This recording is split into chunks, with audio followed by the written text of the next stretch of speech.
Hey everyone, it's Nick, and in this video, I'm gonna show you 4 audio effects that I think you might have been sleeping on. These are some of my favorite VST audio effects that aren't so popular, but are definitely worth looking into. I'm just gonna show you a very brief overview of each plugin, as well as some of the presets and how I've used it in like a musical example. First up, we have the Orb by AudioThing. This is a formant filter plugin that emulates and simulates the human voice. So it gives us different vowel sounds, and it gives a lot of motion using the LFOs that are built in to move around those vowel sounds. Here are some of the presets.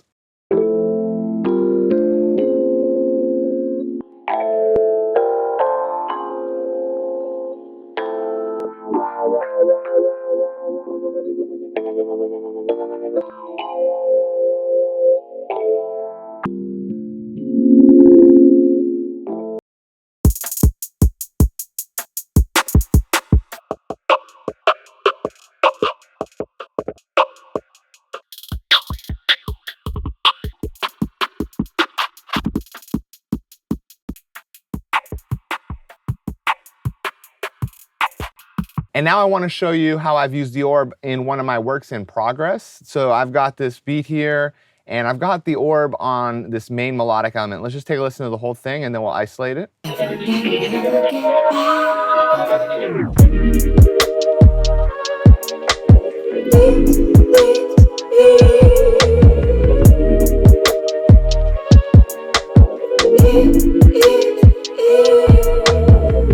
Cool, so I have the Orb on the origin sound sample that's carrying a lot of the melodic elements here.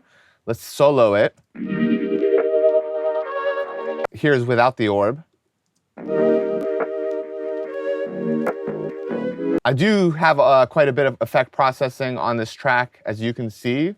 But what the Orb is gonna specifically do, it's gonna give me some of these vowel characteristics that even make it sound more lo-fi to me. So here's with the Orb.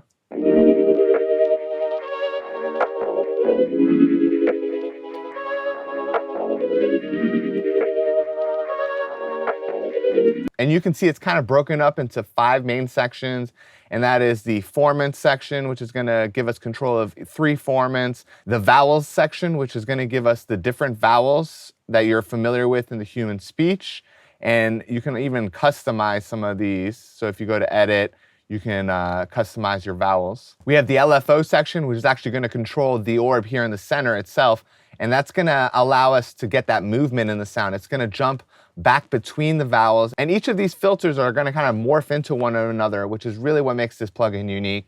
And then we have the master section.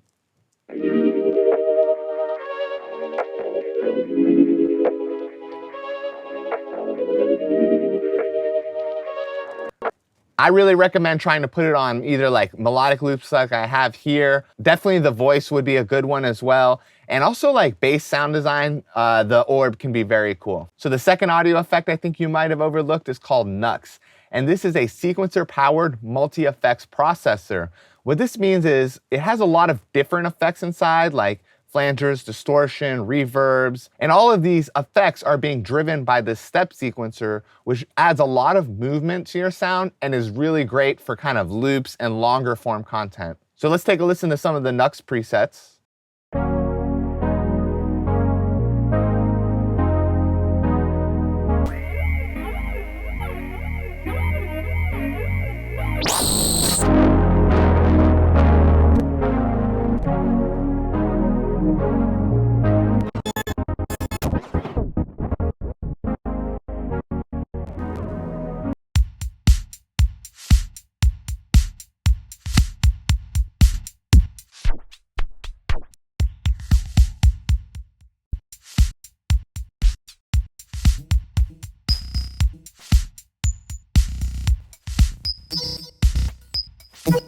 Cool, and now I want to show you in another one of my projects how I've used Nuxx on this vocal loop.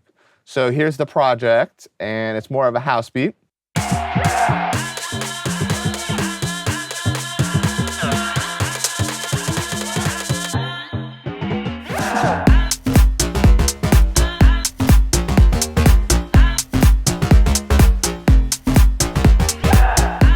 Cool, so Nuxx is actually on this vocal here, and this is what I kind of started the beat with.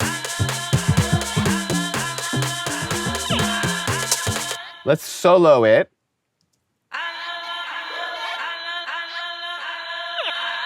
And if I turn Nuxx off, we'll just hear the loop dry. And with Nuxx.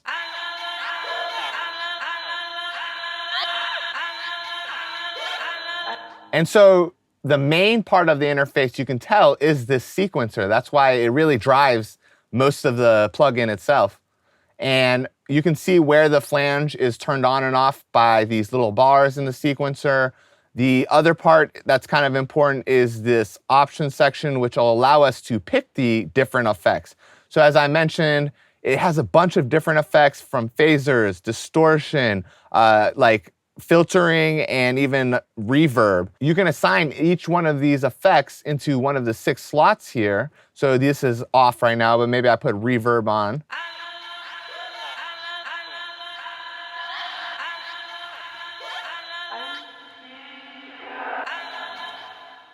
So I can assign any of these control parameters to Nuxx's sequencer and kind of come up with some crazy sounds. But for this vocal sample itself, I think it added a nice movement to the repetition of the vocal sample. And for this section where the drop hits, I did automate the on and off for this track, which gives it nice breath and space.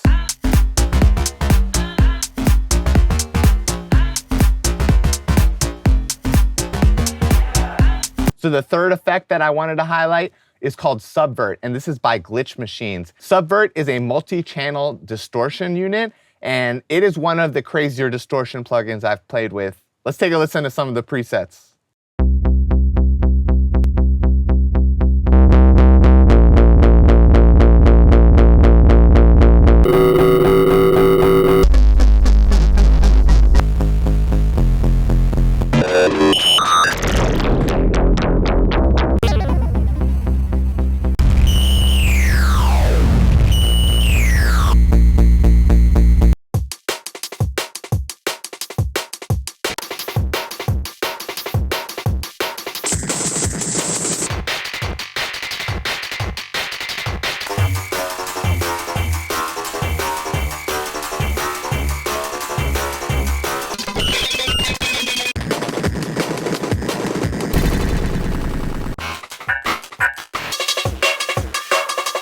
So let's take a listen to how I've used it in a music example. Now, distortion is great for more aggressive genres, any kind of bass music, and this is kind of more of a bass music style.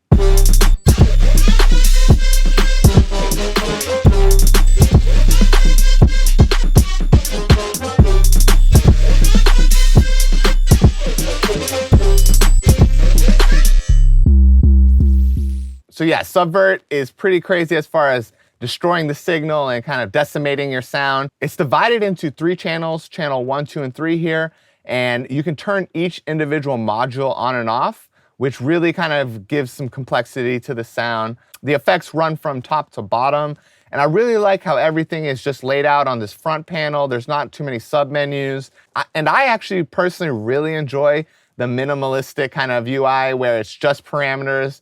It just kind of consolidates everything into one place. And finally, the last plugin I think you might have been sleeping on is Surfer EQ2 by Radix. This is a really unique pitch tracking equalizer. A pitch tracking equalizer means that each of the EQ nodes that you're pretty familiar with, moving up and down, can actually follow along with the pitch, meaning that you don't have to automate the frequency if you have an 808 or a bass that's moving a lot. It's really useful for your 808s and low end and anything that's monophonic like voice, it can be really cool for. Since this is an EQ, I'm not gonna show you presets, but let's take a look at how I've used it in this musical example. So I have a hip hop track and I put Surfer EQ on my 808. Let's take a listen to the entire track.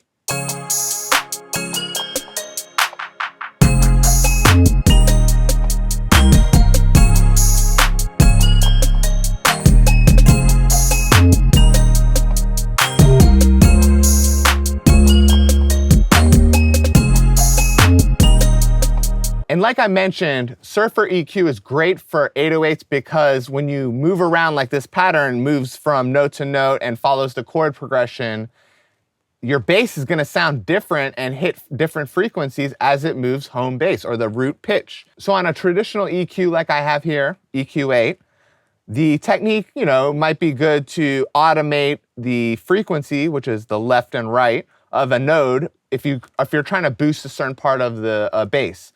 But since that moves around, if that's just static, if that node is just static, when your bass is moving, you might not be boosting the right part of the frequency. So that's why Surfer EQ really comes in handy. Unless you're on headphones, you might not hear the difference, but here's without Surfer EQ.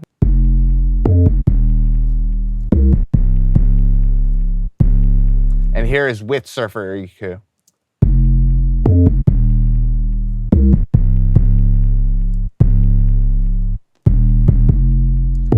So Surfer EQ has these 7 EQ nodes that are able to latch on to a pitch, that pitch tracking. And that's by the surf icon. You can just enable that. So if I actually hit surf, the 1.0 means the first harmonic. And that's like the bass fundamental of that pitch. So you can see I can kind of switch harmonics here, 1, 2, 3, 4. And a good practice in general is like boosting the third harmonic of the bass. I think it's just come to be accepted as like a really good sound design practice. The second can be sometimes too close to the fundamental, so that third is like an octave and a fifth higher. I'm gonna boost that third harmonic a little to the extreme so you can really hear it.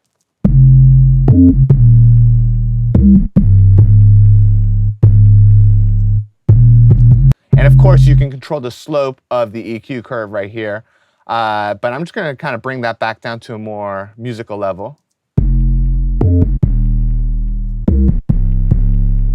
And say maybe I want less of the fundamental and more of the harmonic, I can take the fundamental down a little bit and tighten up that Q, the slope.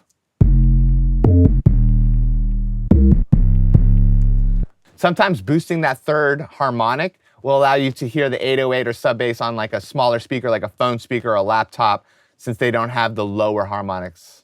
So those were 4 audio effects that you might have been sleeping on. Let us know in the poll at the top right of the screen how many of these audio effects you've already heard about. And in the comments, leave an audio effect that you think's being slept on so we can kind of continue that learning. If you enjoyed the video, please leave a thumbs up and subscribe to our channel. We'll be releasing new content weekly.